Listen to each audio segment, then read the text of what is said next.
Good morning, everyone. This is Graham Stevens from KETIV. I'm an application engineer. This morning, I am going to be presenting for the Ansys Virtual Academy, improving thermal reliability of the electronics using Ansys simulation tools. We're going to dig a little bit deeper from the topic last month on electronic reliability overall, and jump into thermal reliability specifically. Last month we went through how Ansys simulation can help improve chip, package, PCB, and system reliability. And these are the different axes of reliability that we were examining, kind of touching on briefly. So one of them is electrical reliability, looking at if I've got an electronic package and I have too high current or too high voltage, and that causes an issue on the reliability side. How do we look at that and debug that and fix it? If I'm looking at thermal issues, hot spots, and so forth on the thermal side for thermal reliability, how can we examine those issues? On the mechanical side, if I've got stress associated with either thermal or electrical issues or a drop test type of thing. So maybe there's mechanical reliability issues that need to get looked at. Comprehensive multiphysics, when we combine these effects, thermal might affect mechanical, or electrical joule heating might affect thermal. So looking at multiphysics and combining these effects, how do we examine that?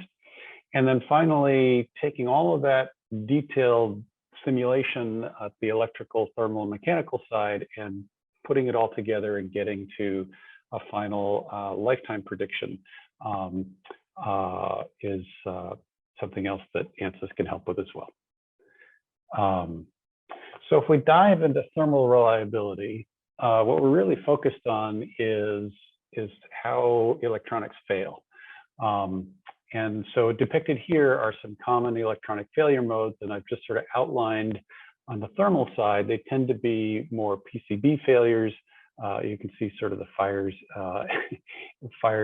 here, and component failures. So if a capacitor gets too hot and then catches on fire, or if the board has issues, these are where you see thermal failures.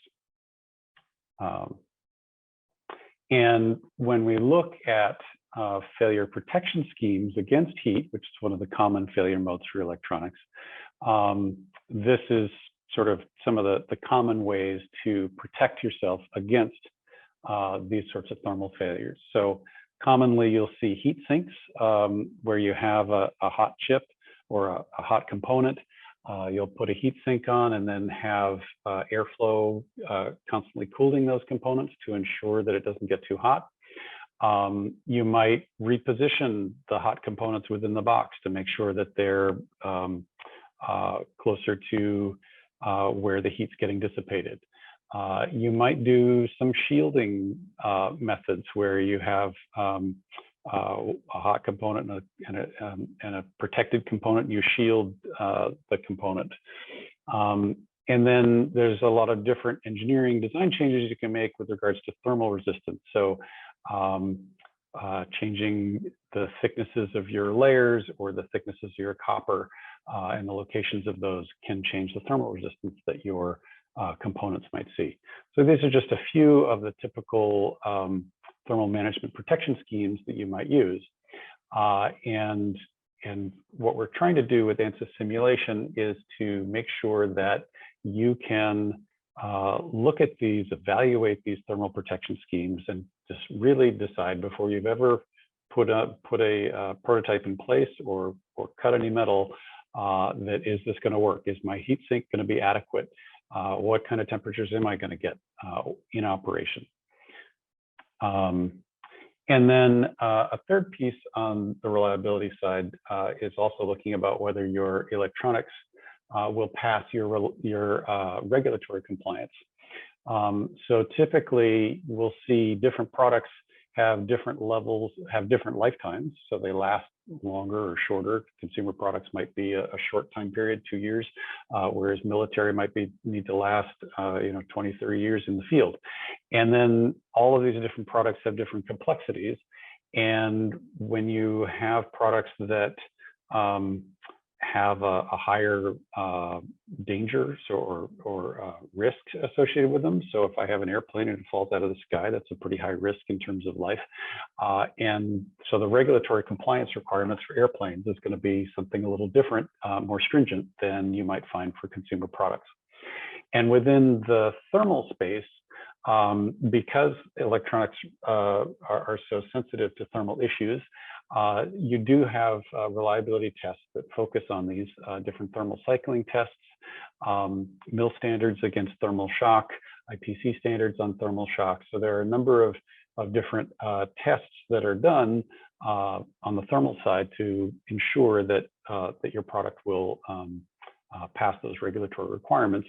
And beyond the regulatory requirements, also perform well in the field. So a lot of times manufacturers will take their products, look at an accelerated thermal life test or thermal cycling test, find one that's a product that's been working well for 20 years in the field, and that passes a certain mark in terms of thermal cycling or thermal shock, and that tends to be what you test your future products to as well, and just from a lifetime perspective. And as I mentioned before, for simulation, what we're really trying to do here is to reduce the cost and time to market by simulating the design, testing it for faults before we even build the first product. And by doing that, we can test for thermal issues and solve them while it's on paper, while it's in the computer. It's very easy to do changes at the design stage. That's much quicker than solving for the design, getting it out there, building a prototype, and then discovering you have a thermal issue and then having to go to a redesign cycle. That extra design cycles add up to a lot of development cost, as well as using simulation to actually anticipate those issues gets you a better design in the first place in terms of meeting those long-term reliability goals. So what we're trying to do here in simulation is to test for faults first before we build anything and sharply reduce those number of test and fix cycles that you might typically see otherwise. And in addition, get better at solving, finding, anticipating issues before you even see them in the field. And then that will reduce your recall costs and warranty costs as you move forward. So Ansys has a lot of different simulation solutions. And in the thermal reliability side, Ansys sort of covers the whole gamut in terms of size of package and issue. So it's got thermal solutions for the chip and die level, looking at the specifics of the chip and die. Then when we get to the package level, when we take that chip and die, and now we're starting to put wire bonds or ball grid arrays to get the signals out of the package or out of the chip into the package. What are the thermal implications of those wire bonds? And then from the package level, once we have a chip in a package and now we put it on a PCB board, what are the thermal implications there in terms of, is it going to perform well in operation? And then when I have a PCB and I bring it to a backplane or a system level or a supercomputer or open a server or data center, or a very large environment like a city, how am I going to perform in the field? So I guess I was just kind of curious if we can do a real quick survey here, just of if you're comfortable just putting in the chat, just what are some of the thermal reliability issues you're focused on? What sort of types of products are you working on? Just so I can get a sense, and wondering if we can sort of put that in the chat in terms of your, obvious interest here, but just wanted to get a sense of what kinds of products are you focused on, especially at this level. Are you looking at the PCB level, at the system level, at the die level? Just wanting to get a better sense of where I should focus efforts over the next half hour. So wondering if we can just take a minute to chat in the chat what your design focus is in terms of your interest in thermal reliability, what issues you're running into, what types of systems, without any specifics, obviously, for confidentiality reasons.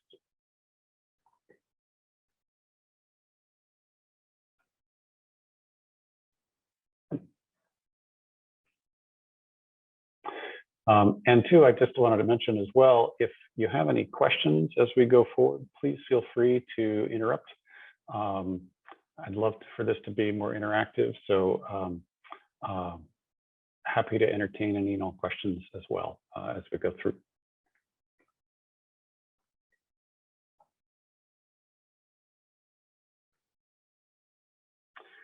All right. So what I'd like to do now is just to walk through some of the different solutions that Ansys has at these different levels. So we mentioned the chip level. So Ansys has a software package called Red Hawk CTA, Chip Thermal Analysis, which does a very detailed analysis of electromigration, temperature issues, thermal design right at the chip level, and then creates a thermal model that gets passed up to more of a system Icepak simulation level. And these two packages sort of talk to each other in terms of temperature and heat transfer coefficient. Gets passed back to the Red Hawk simulation model, and that gets passed to the Icepak simulation. So this is all integrated so that we can actually analyze what's going on at the chip level and then feed that up to the system level and then back. And so if you're concerned with chip level issues, you can tackle them directly and model them specifically with the Red Hawk CTA analysis. And if not, you simply use the thermal characteristics of the chip in the package that the manufacturer might provide in your more higher level system analysis. And then similarly, at the package level, if we are looking at how a particular chip or die gets packaged, where we're looking at the wire bonds, we're looking at the ball grid arrays, Icepak provides a way to examine that. And typically, the characteristics of the die can be looked at in a very detailed fashion, and it also can be looked at in more of a network thermal model fashion, where you think of the thermal field as a resistance network. And there are different ways to do that sort of modeling as well. So typically we'll take the information coming in from a variety of EDA layout tools, get a detailed thermal conductivity map, get that information and then provide a thermal conductivity map for the package. And use this with other software, Ansys SciWave or mechanical, to look at, say, the electrical issues within the package or the mechanical issues and how that might impact the package itself as well. And then moving up in system complexity, we then start looking at the PCBs themselves, where you have a chip and its package are placed on the PCB, and now we're looking at the entire PCB board with all the resistors, capacitors, and chips and their packages on the board. And so this is sort of the heart of the system is the Icepak analysis. And there are different levels of simulation analysis. So we can look at conductivity, just straight conduction of the copper layers and the FR4 boards or whatever your substrate happens to be. But then, of course, convection is another heating mode as well. And so Icepak has the ability to do both, where we look at the the conduction. And then we also look at convection in terms of the heat flow in and out of your box that the PCB is in to ensure that it is cool enough. And as you can see from some of these charts, we can start looking at the specific joule heating for a particular area on the board, as well as the impact of your cooling strategy. Are your heat sinks adequate? Are your locations good? If I put underlays under the chips, does that help? And so forth. So this is where kind of the rubber meets the road in terms of getting really good feel for your PCB reliability. And then moving up to a wider system, we can start looking at the electronic system reliability itself. So Icepak has the ability to take this more detailed convection analysis and then fold in the entire system. Look at this particular box and its thermal characteristics. And now if we have 4 boxes with the same thermal characteristics, what does that whole system look like? And so it can consider thermal characteristics at sort of this very detailed level, as well as a kind of a broader, wider view as well. So one example of this is just looking at dynamic thermal management. So in a cell phone, you have these different areas on your cell phone of a CPU and memory and GPU. And depending on what you're doing at any particular time, whether you're browsing, you're using the GPS system or using your camera, the thermal characteristics of your cell phone are going to change. So if I'm using the memory a lot more at one particular time compared to, say, the camera or the GPS, that area of the board is going to be hotter versus the next. And so there's different ways to throttle power based on built-in temperature sensors in the board to change how the cooling is done, change how where you're drawing power to change how the thermal characteristics of the device as a whole, to try and manage power over time and manage how your cell phone is doing its thermal management more actively. So this is sort of an active-based thermal management. So this is just sort of one other strategy around how to cool devices and keep them cold. And as I mentioned before, one of the key pieces of Icepak is this network modeling, where we look at any particular subsystem, whether it's a chip or a package or a PCB itself, and we can look at it as if it were a thermal network. So it's a bunch of resistances and conductors, and we simplify how thermal management is done. And then the calculation of that sort of thermal network you can see over here in the Icepak package is much faster computation time than if I were to do a very detailed finite element analysis of all of these different components. And so that ability to go from the very detailed analysis and then get a good enough result at the thermal model, I mean the network model level, then allows you to take lots of different components at the network model level and get to more of a system level and start looking at this entire desktop server and how does it behave. And Ansys has the ability to take those thermal network characteristics and feed them up as well. So if you have a vendor that's using your product and they want to know what the thermal characteristics of it are so they can model it in their systems, that's also sometimes a useful thing that Ansys can provide vendors for equipment. Even if you're not actually concerned directly with the actual system and you're just a component of the system, you're providing a service up to the system designer to make it easier for them to use your equipment as well. And as I mentioned before, Ansys's thermal package, Icepak, is really integrated as an integral part of this whole system. And so within the Ansys electronics desktop, you have the capability of doing detailed electromagnetics work with HFSS and Maxwell and Q3D, and then feeding those currents or resulting magnetic fields or electric fields into Icepak and getting the thermal data that you need relative to electromagnetic performance. And then similarly, Icepak can feed that thermal data back to those electromagnetics programs. And typically your performance on the EM side, your resistance changes with temperature.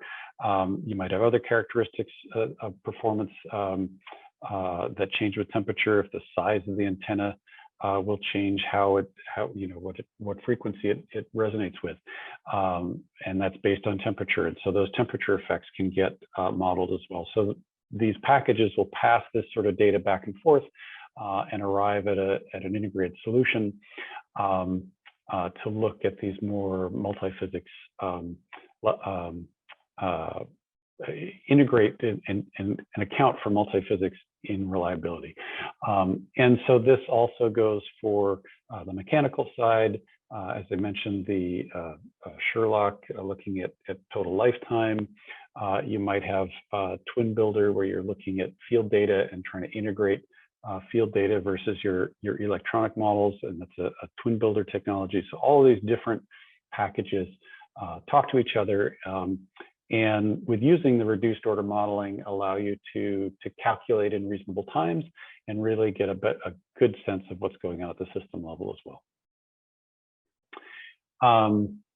And so when you look at thermal reliability and doing this sort of analysis, you start with really detailed, accurate finite element analysis models. You get down to 0.5% precision, 1% precision, whatever you need.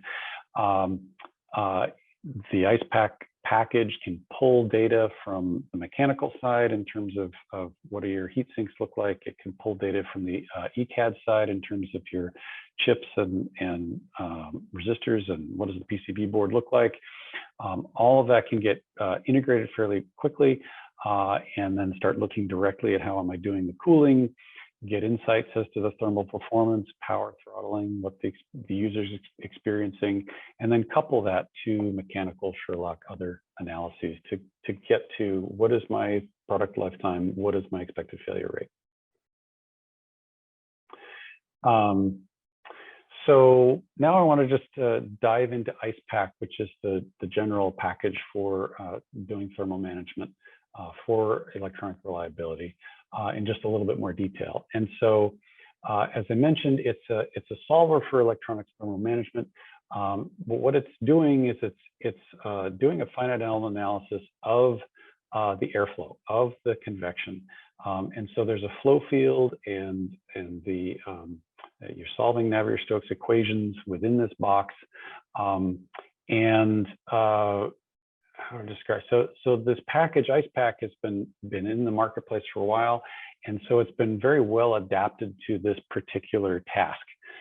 So there are typical fans, there are typical heat sinks, there are typical ways of cooling that are done, and you'll find tools and components that you can just sort of pull off the shelf and just use them. That'll be very familiar and quick and easy. And so this whole ability to predict airflow and temperature and heat transfer in packages, in PCBs, in these boxes it's sort of all there for you, and you just sort of pick up the tools, throw in what you need relative to where your ECAD or your MCAD designs are, and integrate it, and then do an analysis very quickly. And then once you've done a simulation and set it up, you can start looking at all sorts of different interesting thermal characteristics of your design. So look at thermal conductivity, and if I change the conductivity somewhere, does that impact my design? Look at my heat sinks and my fans. Are they adequate cooling? Is there adequate airflow? Do I have hot spots? Do I have cold spots? You can animate temperature contours and fluid streamlines for a package. Look at velocity vectors of the airflow around a drone to see if the cooling is adequate. Look at the temperature of an LED bulb from an optical perspective, so it can examine radiation, heating and cooling as well. This last one on the bottom, animate particle traces through a data center, obviously is pretty interesting from a COVID perspective, but also from a thermal perspective in terms of where these particles land. Do they impact by design thermally?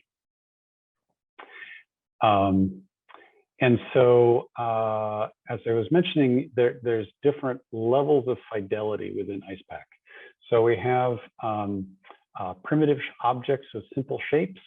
So you might have a simple board. You might model the heatsink as just a box. You might have a couple of two-dimensional fans where you're not really interested in the 3D aspect of it, but you just, you have some airflow. You might have a grill in and out. So Icepak has a number of primitive objects that you can use with simple shapes to get just a very quick and dirty analysis. These sorts of simulations using this level run much faster. And then import your ECADs and simplify. Look at your board and then simplify it relative to what are the thermal characteristics of this board and what's important there. And then later on in your design, once you've gotten your basic thermal design done, you can then start detailing things. So you take the 2D fans and look at their 3D shape. You get the board with individual traces. You detail the heat sink. You look at the grill in particular, and then do another analysis and get to a much higher level of fidelity where you're really examining all of this. Maybe changing the individual shapes of the heat sinks to make sure its characteristics are working, etc. And so this different levels of fidelity from low to intermediate to high allow you to get to the result you need to the accuracy level you need to, and speed up your workflow. If you work through the low fidelity design, and that's much faster, and then only get to the high fidelity when you need it. And so within Icepak, you have the ability to, as I mentioned, these blocks, and you can simply define the conductivity of the block, the type of material of the block. You can then import your ECAD and keep them as simple. Well, you have complicated, or not complicated, but you have just typical ECAD files of Cadence and Gerber and all these different formats. Pull them directly into design and start going. You can also simplify. So we can take your chips and simplify them into a particular block and then look at it from that perspective. There are also PCB objects where, because PCBs are pulled into Icepak so often, they've created PCB objects which make it, again, much easier to look at these things, where you look at just the layer thicknesses and percent coverage of the material as opposed to a detailed analysis of the thermal characteristics of the board. So you can simplify things that way as well, and get it sort of as detailed or as simplified as you would like.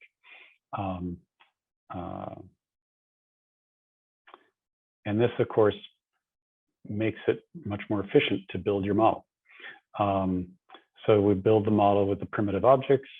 We build the model with pulling in the mechanical package. What does the box look like? What does the fan or the grills look like? We pull in the ECAD in terms of what the two-dimensional PCB boards look like. And then finally, you can also do sort of custom macros, where if you have a heatsink and you're looking at redesigning it in some fashion, you can change the angle of the heatsink, or, so there are different. One of the key advantages of Ansys is that it's very customizable.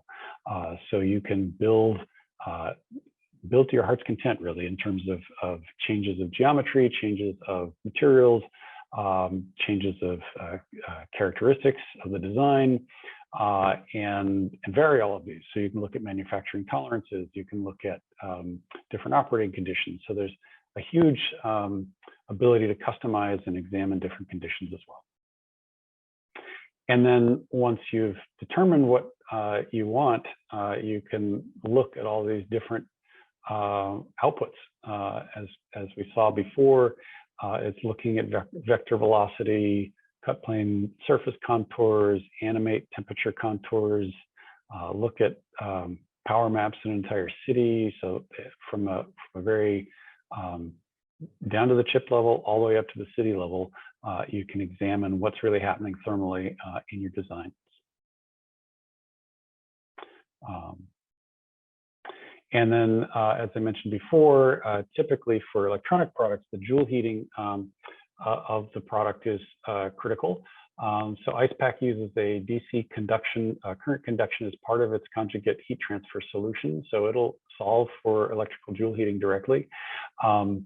And look at the individual traces on the PCB board and how they're meshed.